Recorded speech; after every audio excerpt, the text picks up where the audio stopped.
നിങ്ങളുടെ favourite shows ഇനി ഒരിക്കലും മിസ്സാവില്ല. ഇപ്പോൾ C5 കാണും നിങ്ങളുടെ ഫേവറേറ്റ് ഷോസ് തികച്ചും സൗജന്യമായി. തടവറയിലാണ് കിടക്കുന്നതെങ്കിലും ഇതുപോലുള്ള കുറെ അധികം ഓർമ്മകളുണ്ട് എനിക്ക് കൂട്ടായിട്ട്. എനിക്കത് മതി. എനിക്ക് നിങ്ങൾക്ക് വേണ്ടി എന്തെങ്കിലും ചെയ്തു തരാൻ പറ്റുന്ന ഒരു അവസരം കൂടിയായത്. അത് ഞാൻ വേണ്ട രീതിയിൽ കൈകാര്യം ചെയ്തോളാം. എനിക്ക് ഈ കേസ് തന്നതിന് ഞാൻ ചെയ്യുന്ന പ്രതിപകാരവും അത് തന്നെയായിരിക്കും. ആ ഒരു ഉറപ്പ് പോരെ?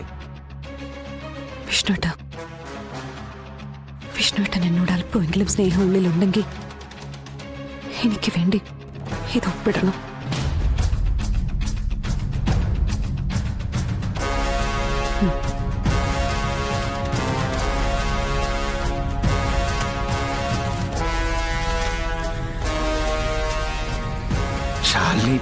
വിഷ്ണുട്ട പ്ലീസ് ഒപ്പിട്ടേ പറ്റൂ.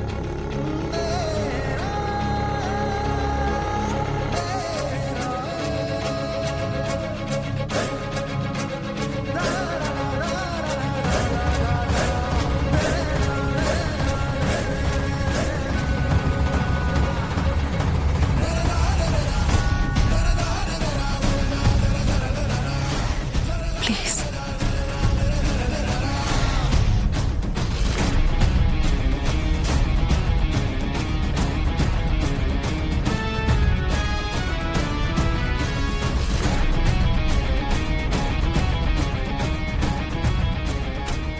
ചില കാര്യങ്ങളിൽ ചില ഡൗട്ട്സ് ഒക്കെ എനിക്കുണ്ട്. അത് ഞാൻ മറ്റൊരു ദിവസം ഒന്ന് ക്ലിയർ ചെയ്തോളാം. ഇപ്പൊ തൽക്കാലം ഇത് മതി. അപ്പോ ഞാൻ പുറത്ത് വെയിറ്റ് ചെയ്യാം. നിങ്ങൾ സംസാരിക്കും.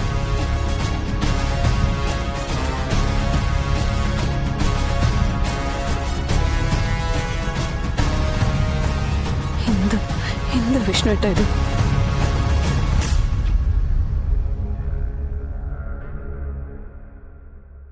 തന്നെ എനിക്കിനി വേണം. താനില്ലാതെ മുന്നോട്ട് ഇനി പോവാനാവില്ലെന്ന് ഞാൻ എന്നോട് തന്നെ പറഞ്ഞു തുടങ്ങിയ ദിവസങ്ങളാ ഈ പെണ്ണിലൂടെ കടന്നു പോകുന്ന. അതൊരു തിരിച്ചറിവാ. താൻ എനിക്ക് ആരായിരുന്നു എന്നുള്ള തിരിച്ചറിവ്, എന്തായിരുന്നു എന്നുള്ള തിരിച്ചറിവ്, ഇനി എങ്ങനെയാവണം നമ്മൾ എന്നുള്ള തിരിച്ചറിവ്.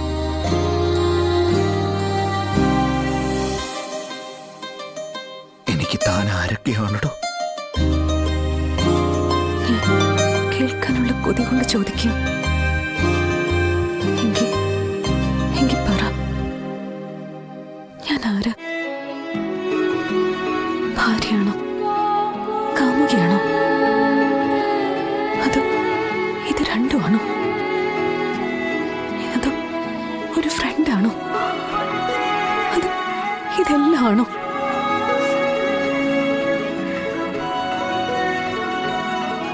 നഷ്ടപ്പെടുത്താൻ ആഗ്രഹിക്കാത്ത എന്റെ സ്വപ്നം,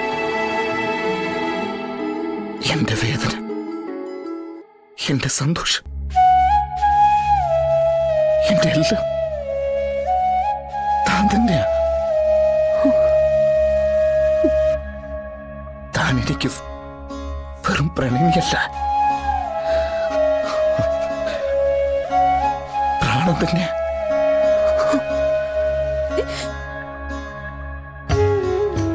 ജീവൻ.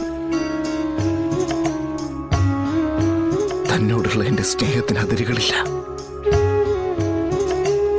അതുകൊണ്ട് തന്നെയാ ഞാൻ ഇപ്പോഴും ഇങ്ങനെ ജീവിച്ചിരിക്കുന്നത്. വിഷ്ണുട്ട, നമ്മൾ തിരിച്ചു വരും. എല്ലാ തടസ്സങ്ങളും അടർത്തി മാറ്റിക്കൊണ്ട് നമ്മൾ ഒന്നിച്ച് ജീവിക്കും.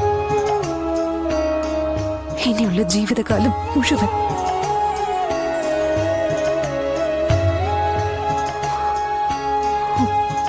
ഞാൻ പോട്ടെ.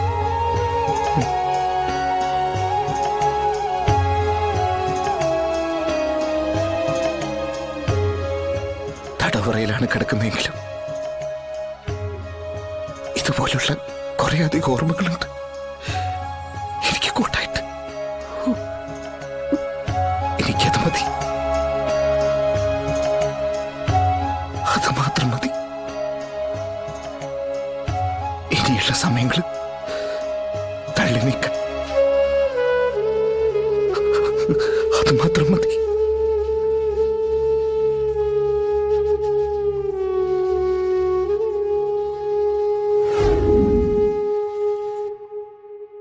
കുറുപ്പ് സാറിന് ഈടായിട്ട് ഇങ്ങോട്ടൊന്നും കാണുന്നില്ലല്ലോ എന്ന് ഞാൻ ഇന്നലെയും വിചാരിച്ചതേ ഉള്ളൂ. മനസ്സിന് സന്തോഷമുള്ള വാർത്തകളൊന്നും പരസ്പരം പറയാൻ പറ്റുന്നില്ലെങ്കിൽ പിന്നെ എന്തിനാ ഇങ്ങോട്ട് വരുന്നതെന്ന് പലവട്ടം ആലോചിച്ചു. ഇറങ്ങിയതാ ഇങ്ങോട്ട്, പിന്നെയും മടിച്ചു. എനിക്ക് ഏറ്റവും അധികം സ്വാതന്ത്ര്യമുള്ള വീടാ ഇത്. ഇവിടെ ഉള്ളവർക്ക് ഇങ്ങനെ ഒരു ആപത്ത് വരുമ്പോ വന്ന് ആശ്വസിപ്പിച്ച് വെറുതെ സങ്കടം കൂട്ടുന്നതെന്തിനാന്നാ ഞാൻ വിചാരിച്ചത്. അപ്പൊ ചോദിക്കും, ഇപ്പൊ ഇറങ്ങിയത് എന്തിനാണെന്ന്. ആത്മബന്ധം കൂടിയതുകൊണ്ടുള്ള കുഴപ്പാ. വീട്ടിലിരുന്നിട്ട് ഇരിപ്പുറയ്ക്കുന്നില്ല. പിന്നെ പെട്ടെന്ന് വരാനുള്ളൊരു കാരണം കൂടിയുണ്ട്. അവരിവിടെ വന്നിരുന്നല്ലേ, ആ സത്യമ്മ. അവരുടെ വീട്ടിൽ ഇവിടെ നിന്ന് ചെല്ലുമ്പോഴുണ്ടായ അനുഭവങ്ങളൊക്കെ ശാരദാമ്മയ്ക്ക് അറിയാവുന്നതല്ലേ. ഏത് രീതിയിൽ അവര് നമ്മളെ സ്വീകരിച്ചിട്ടുള്ളതെന്ന് എനിക്ക് നന്നായി ബോധ്യപ്പെട്ടിട്ടുള്ള കാര്യമാണ്. ഗോപാലകൃഷ്ണന് ഇക്കാര്യത്തിൽ വളരെയധികം വിഷമമുണ്ട് ശാരദാമ്മ. ഗോപാലേട്ടൻ കുറുപ്പ് സാറിനെ വന്ന് കണ്ടിരുന്നു അല്ലേ? കണ്ടിരുന്നു എന്ന് മാത്രമല്ല, കുറെ അധികം കാര്യങ്ങൾ പറയുകയും ചെയ്തു. അവര് നിങ്ങളെയൊക്കെ കാണുന്നത് ചതുർത്ഥി കാണുന്നത് പോലെയാ. ഈ വീടും വീട്ടിലുള്ളവരും ഒക്കെ നശിച്ച് വെണ്ണീറാകണമെന്ന് ആഗ്രഹിക്കുന്ന ഒരേ ഒരു സ്ത്രീ അവര് മാത്ര. ആ സ്ത്രീയെ വരെ ഇവിടെ കയറ്റി സൽക്കരിക്കാന്ന് പറഞ്ഞ ഗോപാലകൃഷ്ണന് വിഷമം ഉണ്ടാവാതിരിക്കോ? മുൻപ് ഏതെല്ലാം രീതിയിൽ നടന്നാലും ശാലിനിയുടെ അച്ഛൻ സ്ഥാനം നമുക്ക് ചെറുതാക്കി കാണാൻ കഴിയില്ലല്ലോ. ഒരാളെയും കൊച്ചാക്കാൻ വേണ്ടി ഞാനൊന്നും ചെയ്തിട്ടില്ല കുറുപ്പ് സാറേ. വീട്ടിൽ വരുന്നവരെ ആദരിക്കാനേ ഞാനും എന്റെ മക്കളും പഠിച്ചിട്ടുള്ളൂ. അതുകൊണ്ട് തന്നെയാ മര്യാദയോടെ സംസാരിച്ചതും നല്ല രീതിയിൽ പെരുമാറിയതും. ഈ പറഞ്ഞ മര്യാദയൊന്നും അവര് കാണിച്ചിട്ടില്ലെന്നാ ഗോപാലകൃഷ്ണൻ പറയുന്നത്. ശാരദാമ്മ തന്നെ എത്രയോ വട്ടം അപമാനിക്കപ്പെട്ട് ഇറങ്ങിപ്പോന്നിട്ടുണ്ട് അവിടെ നിന്ന്. ഇപ്പോ അവർക്കൊരാവശ്യം വന്നപ്പോ ശാലിനിയെ കൊണ്ട് മാത്രമേ സഹായിക്കാൻ കഴിയൂന്ന് മനസ്സിലായപ്പോ താനെ സഹായം ചോദിച്ചു വന്നിരിക്കുന്നു. ഏത് മുഖവും വെച്ചുകൊണ്ടാണ് ശാരദാമ്മ അവരെ കുടുംബത്തേക്ക് കയറി വന്നത്? ഒരല്പം ആത്മാഭിമാനമുള്ള സ്ത്രീയാണെങ്കിൽ സഹായം ചോദിച്ച് നിങ്ങളുടെ മുന്നിൽ വന്ന് കൈ നീട്ടുവോ? ഈ ദൈവം എന്ന് പറയുന്ന ഒരാളുണ്ടല്ലോ, അത് വലിയവൻ തന്നെയാ കുറുപ്പ് സാറേ. ഒരിക്കലും നമ്മൾ പ്രതീക്ഷിക്കാത്ത കാര്യങ്ങളൊക്കെ ഇങ്ങനെ പ്രവർത്തിച്ചുകൊണ്ടേയിരിക്കും. ഡൗൺലോഡ് ചെയ്യൂ C5 ആപ്പ്. കാണൂ എല്ലാ എപ്പിസോഡുകളും സൗജന്യമായി.